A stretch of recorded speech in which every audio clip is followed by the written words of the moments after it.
Hello दोस्तों, आप सभी का स्वागत है हमारे YouTube चैनल पर। जैसा कि आपने थंबनेल पर देख ही लिया होगा कि आज हम करेंगे confusing question. Profit and loss में कुछ क्वेश्चन ऐसे हैं जिनकी स्टेटमेंट लगभग सेम है, जो हमें कंफ्यूज करती है, और लेकिन उनको करने का तरीका क्या है, अलग अलग है। तो आज आप उन्हीं क्वेश्चन को देखेंगे और खुद भी नोटिस करें कि पहले दो क्वेश्चन और वीडियो के लास्ट के दो क्वेश्चन में आखिर क्या डिफरेंस है और उनको कैसे सोल्व करना है। तो पहला क्वेश्चन है, बहुत ही आसान क्वेश्चन है, बस आपको थोड़ी सी एक छोटी सी बात समझने की जरूरत है इसके अंदर। देखिए, दो घड़ियों का क्रय मूल्य 840 रुपए है, यानी दो घड़ी है उनको 840 रुपए में खरीदा गया है। एक को 16% लाभ से तथा दूसरी को 12% हानि से बेचा जाता है। एक पे 16% लाभ कमा लिया, दूसरे को हानि में बेच दिया, कितने में? 12% की हानि से। तो ना तो लाभ होता है ना हानि होती है। ये वाली लाइन बहुत ही ज्यादा इंपॉर्टेंट है भाई, ना लाभ होता है ना हानि होती है। तो कम कीमत वाली घड़ी का क्रय मूल्य ज्ञात करें भाई। कम कीमत वाली का भी पूछा जा सकता है या ज्यादा वाली, कौन सी का भी पूछ ले, वो कोई दिक्कत नहीं है। देखो भाई, सबसे पहली बात, एक पे 16% लाभ हुआ। हमने मान लिया कि दो घड़ी, एक का नाम है ए, दूसरी का नाम है बी। इस पे 16% का लाभ हुआ भाई, यानी इस लाभ से कुछ ना कुछ पैसे अपने पास आए। दूसरे पर 12% की हानि हुई, यानी कि उसमें से कुछ पैसे अपने पास, इस वाली घड़ी में कुछ पैसे अपने से चले गए। तो ना लाभ हुआ ना हानि हुई। इसका मतलब क्या हुआ भाई, यानी पहली वाली में जितने पैसे आए थे दूसरी वाली में उतने ही पैसे चले गए। तो ना तो अपने पास लाभ हुआ ना हानि हुई, ना अपना कोई नुकसान हुआ ना अपने को कोई फायदा हुआ। मतलब पहली का जो 16% था वो दूसरी वाली के 12% के बराबर है भी। ठीक है, पहली वाले के 16% से कुछ पैसे आए थे, वही पैसे दूसरे वाले के 12% की वजह से चले गए। तो पहली वाली का 16% दूसरे वाली के 12% के बराबर है। अब देखो भाई, प्रतिशत से प्रतिशत को हटा लो भाई, बी इस साइड आके डिवाइड हो जाएगा, जैसे हमने पहले करते हैं भाई और टाइम में। ठीक है, 12 ये 16 साइड जाके भाग में हो जाएगा भाई, 4 से काटने 4 दिए 12 और चौक चौक 16। मतलब हुआ भाई, ए की कीमत 3 है तो बी की कीमत कितनी है? 4। तो टोटल कीमत कितनी होगी? 4, 3 और 4 कितनी होगी? 7। लेकिन इन्होंने टोटल कीमत कितनी दे रखी है? 840 रुपए। तो एक की वैल्यू कितना आएगी? 840 बटे में 7। एक की वैल्यू 12 से 83 होता है भाई, 120। अब उन्होंने पूछा भाई कम कीमत वाली घड़ी क्या क्रय मूल्य है। कम कीमत वाली कौन सी है? जो 3 में खरीद दिया भाई, तो 3 की वैल्यू निकाल देंगे। 12 3 36, यानी कम कीमत वाली की कीमत कितनी है भाई? 360। अगर ज्यादा वाली का पूछ लेता भाई, एक की वैल्यू कितनी है? 120 है, तो ज्यादा कीमत वाली का कितना आया भाई रेट? 4। तो 4 की वैल्यू निकाल देंगे, 12 चौके 48, यानी कि कितना हो जाता है रेट उसका? 480 रुपए। ठीक है भाई, किसी का भी पूछ सकते हैं, कम वाले का पूछ लो या ज्यादा वाले का। दोबारा देखें, प्रतिशत देखो भाई, पहली वाली में 16% में कुछ पैसे बचे, वही पैसे दूसरी वाली के 12% की हानि की वजह से चले गए। तो पहली का 16% दूसरी वाली के 12% के बराबर है। और ये ए बी का रेशियो निकाल लिया, 3/4। टोटल कितना हो गया? 7। दोनों का क्रय मूल्य कितना हो गया? टोटल 7। और दोनों का टोटल क्रय मूल्य कितना दे रखा था? 840। 7 की वैल्यू 840, तो एक की वैल्यू 120। कम कीमत वाला पूछा है तो 3 की वैल्यू निकाल दी 360। ज्यादा कीमत वाला का क्रय मूल्य पूछा तो 4 की वैल्यू निकाल देंगे 480। ठीक है,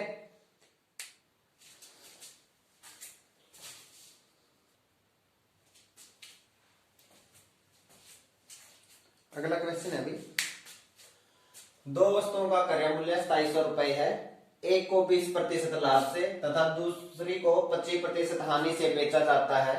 तो ना लाभ होता है ना हानि होती है। तो ज्यादा कीमत वाली वस्तु का क्रय मूल्य ज्ञात करें। यहां तक का तो वही क्वेश्चन है, सिर्फ डाटा चेंज किया है मैंने। इसके अंदर अगला टाइप है, कम कीमत वाली वस्तु का विक्रय मूल्य क्या होगा या क्या है, वो नेक्स्ट स्टेप है, वो मैं बाद में बताऊंगा। पहले ये सोल्व करते हैं भाई। तो मान लिया कि एक वस्तु का नाम है ए, दूसरी वाली का नाम है बी। पहली पे 20% का लाभ हुआ, यानी कि उससे जो पैसे आए वो दूसरी वस्तु के 25% की हानि से चले गए। तो ना लाभ हुआ में ना हानि हुई, यानी पहली वाली का 20% दूसरे वाली के 25% के क्या है? बराबर है। ठीक है, प्रतिशत से प्रतिशत हटा दिया भाई, a बटे b यहां से आ जाएगा, b इस साइड लेके आए भाग में हो गया 25, 20 को उस साइड लेके चलने गए तो भाग में हो गया, 5 से काट देंगे भाई, 5 5 25, 5 चौके 20। तो पहली वाली का कीमत कितनी है 5 है, तो दूसरे वाली कीमत कितनी है 4। तो टोटल कीमत कितनी होगी 5 और 4 9, लेकिन इन्होंने कितनी दे रखी है 2700। तो एक की वैल्यू कितनी आ जाएगी 9 27 300। अब पहला क्वेश्चन के अनुसार क्या है भाई, ज्यादा कीमत वाली वस्तु का क्रय मूल्य, ज्यादा कीमत वाली कौन सी है ए, क्योंकि इसकी कीमत कितनी है 5। तो 5 की वैल्यू निकाल दो, कितना आएगा गुणा में 5 भाई 5 1500, यानी कि इसका आंसर कितना हो गया भाई 1500 रुपए। ये सिर्फ सेकंडों का क्वेश्चन था, ठीक है 5 सेकंड का। अब अगर हम दूसरे वाला क्वेश्चन को देखें, कम कीमत वाली वस्तु का विक्रय मूल्य क्या है, तो कम कीमत वाली कौन सी है भाई बी की वैल्यू कितनी है 4, एक की वैल्यू 300 है, तो 4 की वैल्यू कितनी आ जाएगी 1200। ये तो इसका क्या आ गया भाई क्रय मूल्य, बी का क्रय मूल्य कितना है 1200। उन्होंने पूछा विक्रय मूल्य कितना होगा, विक्रय मूल्य कितना है 1200, और इसको क्या भाई 25% हानि पर बेचा है। 25% हानि का क्या मतलब है कि 100 में से 25 कम, यानी कितने में बेच दी 75% में, 75% कितना होता है भाई 3/4, या आप ये निकाल सकते हैं कि 25% कितना होता है भाई 1/4, यानी 4 में से 1 की हानि पर बेच दिया तो कितने में बेचा भाई 3/4 में, ठीक है। तो 1200 का हम कितना निकाल देंगे, या तो 75% कह लो भाई, वो भी 3/4 होता है, ठीक है, या इसके साथ सीधा 3/4 की गुणा कर दो, 75% यानी 75/100, ठीक है। काटोगे तो कितना हो जाएगा 3/4, 4 पे काटोगे तो ये कितना हो जाएगा 300, 300 गुणा में 3 कितना आ जाएगा 900। यानी कम कीमत वाली वस्तु का विक्रय मूल्य भी पूछा जा सकता है, या ज्यादा कीमत वाली का विक्रय मूल्य भी पूछा जा सकता है, ठीक है। तो हम वो निकाल देंगे, कितने की हानि हुई थी 25% की, 25% का मतलब 1/4, नीचे 4 पे 1 की हानि हुई है, तो यानी कितने में बेच दिया 3/4 में बेच दिया। या आप निकाल लो भाई 100 की चीज होती है, कोई भी चीज 25% की हानि होगी, तो यानी कितने में बेची 75%, 75% का मतलब 75/100, काटोगे तो कितना आ जाएगा 3/4, ठीक है। तो 1200 उसका क्रय मूल्य था, उसका 3/4 निकाल दिया तो कितना आ गया 900, यही आंसर है। ये क्वेश्चन देखें भाई, ये दिखने में पीछे वाले क्वेश्चन के जैसा ही है लगभग, लेकिन यही क्वेश्चन है जो बच्चों को दिक्कत पैदा करता है। ज्यादातर बच्चे क्या करते हैं, पहले वाले क्वेश्चन कर लेते हैं जो मैंने 2 करवाए हैं, लेकिन इसको नहीं देख पाते। ये बहुत ही कम टीचर है जो करवाते हैं, ठीक है। ये क्वेश्चन देखते हैं हम।